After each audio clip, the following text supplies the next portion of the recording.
meminta juga pihak keamanan dan TNI untuk tidak menembak siapapun. Halo milenial, jumpa lagi dengan saya dari komunitas Rindu Diskusi. Kali ini kita akan bahas tentang kisah Gus Dur dilengsarkan bertepatan pada 23 Juli yaitu hari ini. Bagaimana sih sebenarnya kisah Gus Dur dilengsarkan yang begitu dramatis dan banyak mengurai haru biru yang mampu mengantarkan orde baru ke reformasi tanpa banyak pertumpahan darah.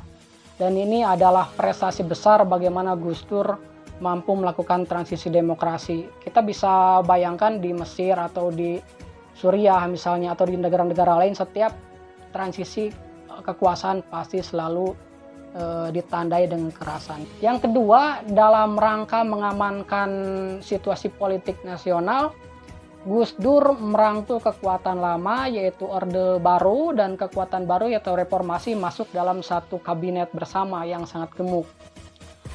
Saya ingin cerita beberapa hal. Misalnya saya ingin menyampaikan bahwa Gus Dur membentuk kabinet bernama Kabinet Persatuan Nasional, yaitu koalisinya ada PDIP, ada PKB, Golkar, P3, PAN, dan Partai Keadilan. Begitu juga non-partisan ada TNI. Gus Dur memiliki dua agenda pada saat itu. Agenda reformasinya adalah pembubaran Departemen Penerangan sebagai media pemerintah yang selalu mencekoki media-media non-pemerintah. Kemudian dan yang kedua adalah membubarkan Departemen Sosial yang sangat korup pada saat itu. Gus Dur pertama kalinya mengunjungi negara-negara luar. Negara-negara yang dikunjungi yang pertama ada ASEAN, kemudian yang kedua ada Jepang, yang ketiga ada Amerika Serikat, lanjut ke Qatar, Kuwait, dan Yordania. Kemudian setelah dari negara-negara itu, 2 bulan berikutnya pada bulan Desember 1999, Gus Dur mengunjungi Republik Rakyat Cina. Nah, kenapa demikian? Karena dalam menghadapi disintegrasi di negara-negara yang rentan konflik itu, Gus Dur mencoba untuk meyakinkan dunia internasional bahwa Indonesia mampu melewati transisi kekuasaan atau transisi demokrasi. Bagaimana dengan situasi konflik di dalam negeri? Gus Dur justru sangat moderat dan melakukan perjuangan non-revolusioner sangat lunak. Bagi rakyat Aceh misalnya, terutama bagi separatis yang ingin memisahkan diri dari Indonesia, Gus Dur malah memberikan referendum kepada Aceh untuk melakukan otonomi khusus. Bisa kita bayangkan kalau Gus Dur tidak melakukan itu, maka Aceh akan lepas dari Indonesia. Tentu ini menuai pro kontra dan Gus Dur dianggap sebagai kebijakan yang sangat lemah menghadapi separatis. Tapi justru gerakan-gerakan yang Gus Dur lakukan mampu membendung gerakan separatis itu sendiri dan bisa selesai dengan jalan damai. Misalnya mengurangi personil militer. Dan itu adalah salah satu cara untuk meredam resistensi atau perlawanan dari separatis Aceh.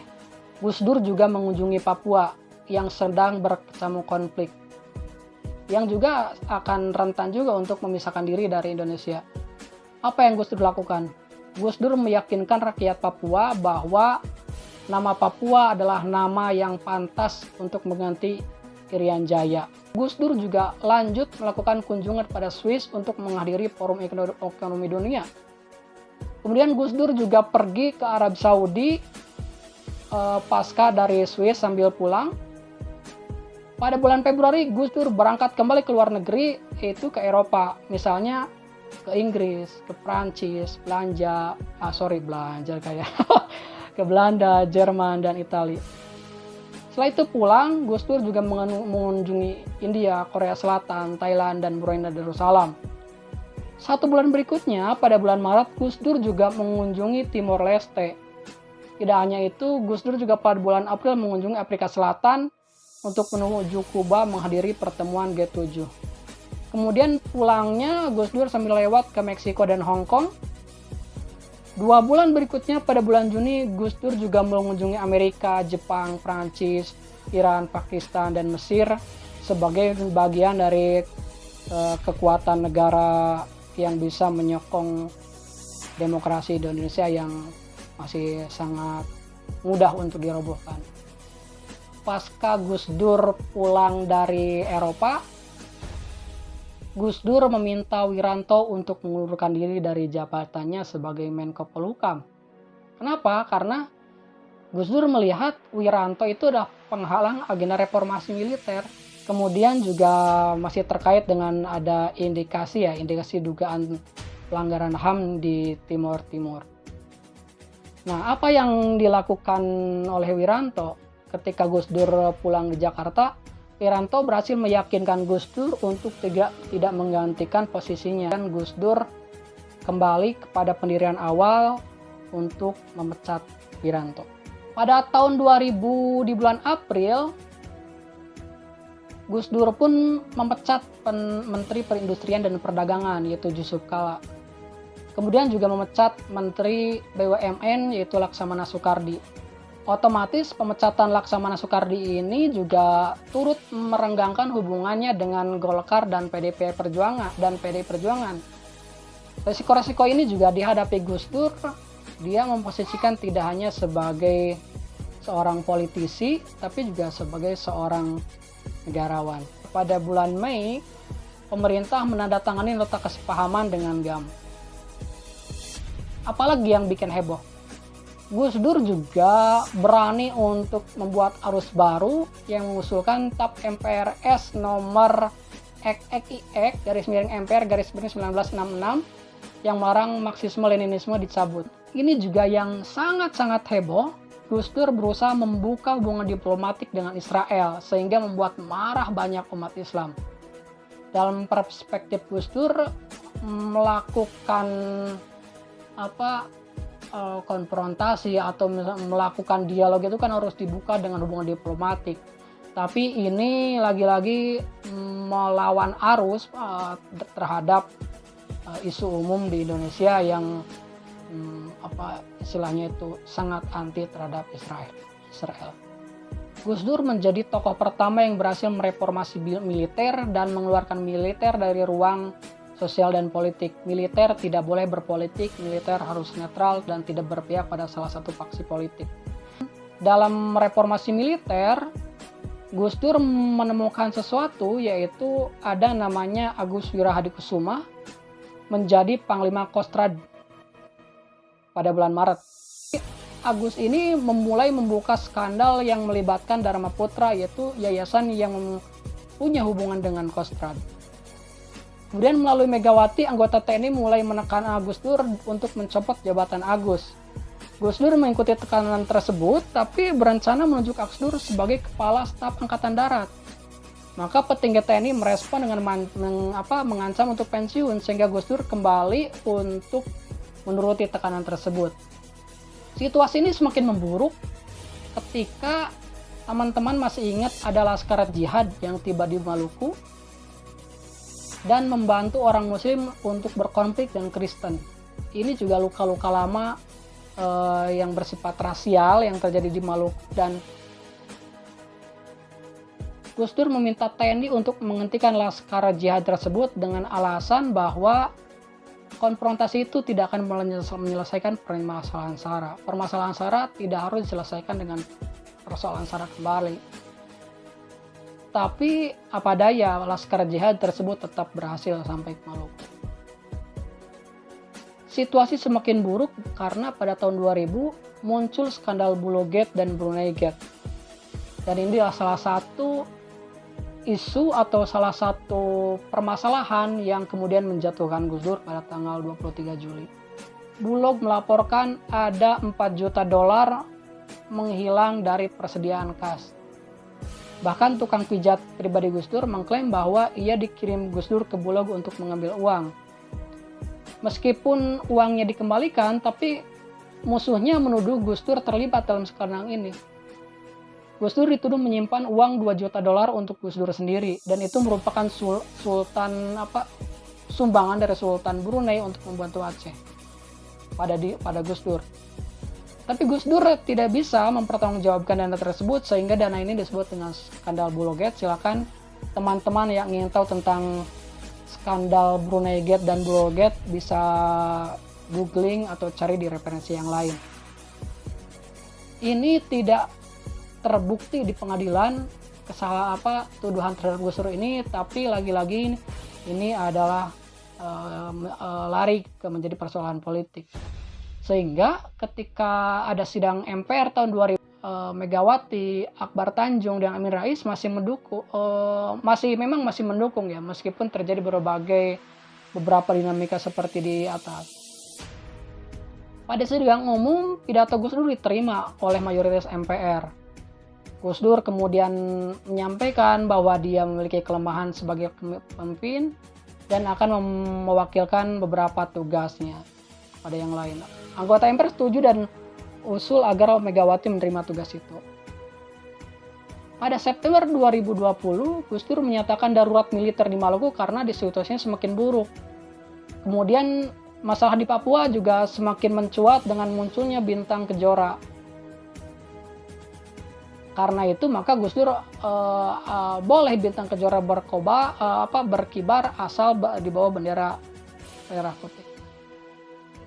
Sikap ini dikritik oleh Megawati dan Akbar karena pada saat ini terjadi serangan terhadap gereja-gereja di Jakarta dan 8 kota di seluruh Indonesia.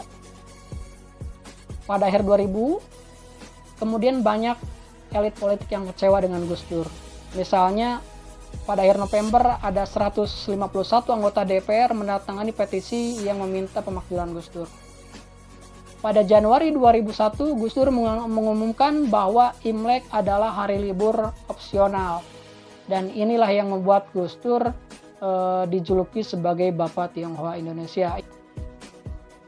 Kemudian sikap Gus Dur ini diikuti dengan pencabutan larangan penggunaan huruf Tionghoa di Indonesia. Ketika Gus Dur bertemu dengan rektor-rektor universitas pada 27 Januari 2001, Gus Dur sampaikan bahwa situasi ini memungkinkan Indonesia masuk dalam anarkisme yang juga akan pecah belah, mungkin juga negara juga akan remuk. Karena itu ia mengusulkan adanya pembubaran DPR jika hal itu terjadi. Malah sikap Gus Dur ini menunjukkan atau menambah gerakan yang anti Gus Dur, anti Abdurrahman Wahid. Pada Februari tanggal 1, DPR bertemu untuk mengeluarkan nota terhadap Gus Dur yang berisi diadakannya sidang khusus di mana pemakzulan presiden dapat dilakukan. Menghadapi sikap dari DPR, pada bulan Maret Gus Dur mencoba membalas dengan melawan disiden pada kabinetnya. Misalnya Menteri Hak Kehakiman dan Hak Asasi Manusia Yusril Isra Mahendra dicopot karena Yusril mengumumkan permintaan agar Gus Dur mundur. Kemudian juga Menteri Kehutanan yaitu Nur Mahmud Ismail juga dicopot karena dianggap berbeda visi dengan Gus Dur, berbeda dalam pengambilan kebijakan dan tidak bisa mengendalikan Partai Keadilan yang masanya itu sama untuk menuntut Gus Dur mundur. Menghadapi hal ini, Mega mulai untuk menjaga jarak dan tidak hadir dalam inaugurasi penggantian menteri.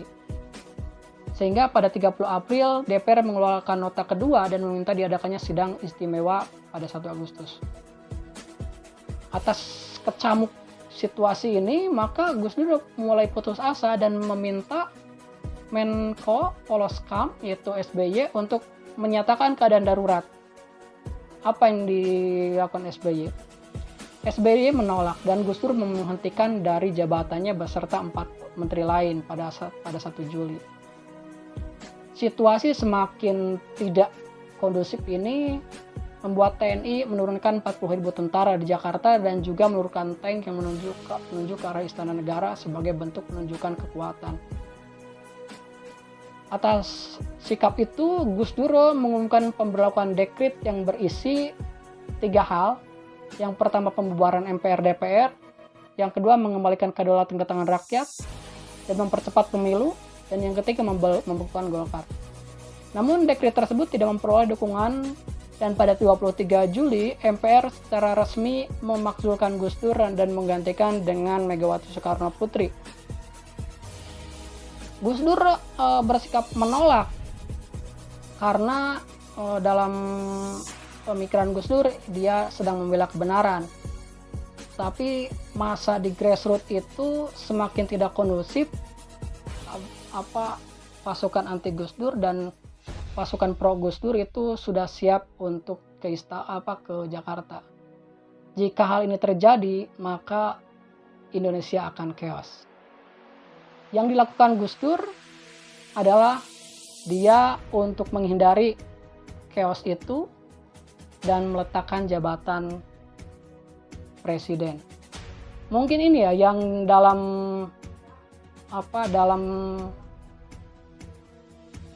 quotes itu, bahwa tidak ada kekuasaan yang perlu dibela mati-matian. Situasi ini membuat kita untuk berpikir sangat luas, sangat kosmopolit, bagaimana caranya untuk masuk ke dalam ruang-ruang politik, melakukan kebijakan politik, dan politik tidak bisa bersikap hitam putih. Sayangnya Gus Dur bukan